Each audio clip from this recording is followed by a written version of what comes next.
Hi, my name is Allison, and I'm in love with a loser. I met Jack back in our freshman year.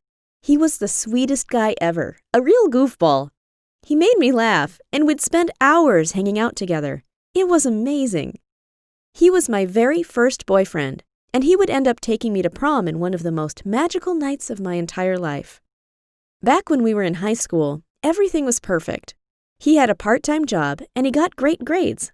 Maybe not straight A's, but that wasn't a problem. Nobody's perfect. My parents really liked him, and they approved of us dating as long as it didn't get in the way of my studies. When we graduated, I decided to apply for a college close to home. Jason said he'd continue working for a while and gather some extra money before going to college. I found it a bit odd, but he seemed to have a plan, so I didn't nag him about it. It was after he got his new job that he began acting strange. Some of his coworkers smoked pot, and he began doing the same. He really enjoyed it. At first, it was a once-in-a-while thing, which I was sort of okay with. I've never done drugs, but it seemed like a minor issue. But then he began smoking pot every single day, and by the end of the year, it seemed like he was high more often than not. Things only got worse. Jason began drinking heavily. He tried to brush it off as just blowing off steam after a long day at work. I wasn't so sure that was the case, as he'd sometimes be on the same spot he was when I left for work that morning. You see, Jason and I had decided to move in together, so I both studied and worked at that time.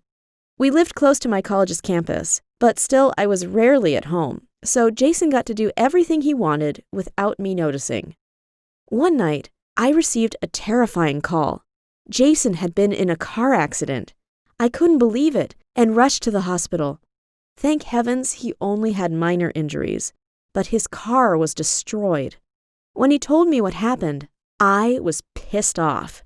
He had been drunk driving and smashed his car against a tree. I wish I could say that's when Jason realized how alcohol and pot were messing with his life, but he didn't. He just went right back to drinking the following night. Soon I realized I was right to be suspicious. Jason was fired from his job because he kept calling in sick.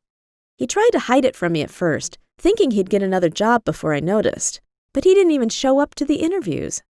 As rent was due, I was forced to take extra shifts at the restaurant I worked at.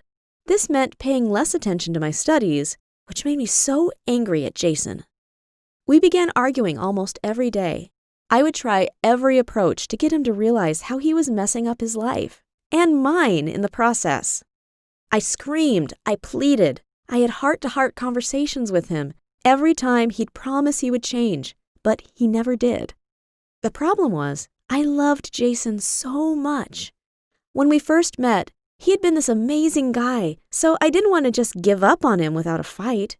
I wanted to help him get better and go back to being that responsible, funny boy I fell in love with. Jason spent most of his time at home, watching sports on TV or gambling online. Somehow, he always had money for another beer or a joint, but never for bills or rent. I had to actually drop my studies for a while to work full-time in order to keep us afloat. That was when I decided to dump him. Enough was enough, I thought.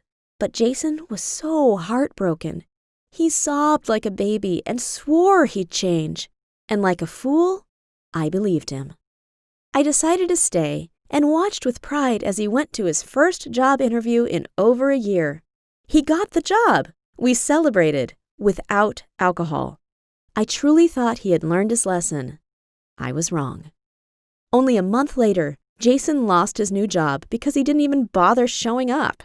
This time around, I had enough.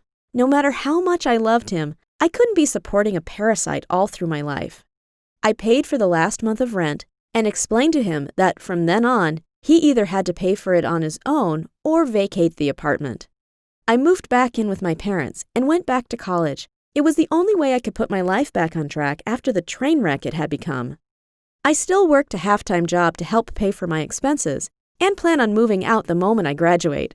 I'm getting good grades, and my amazing mom and dad helped me pay for the debts I had accumulated because of Jason's responsibility.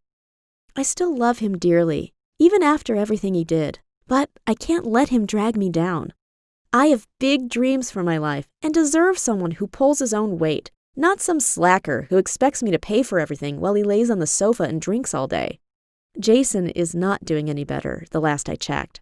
He apparently gets a few odd jobs now and then to pay for his beer and pot, but is still a total loser. I feel so bad for him, but I learned you can't change someone who doesn't see that they are doing anything wrong. Thanks for watching.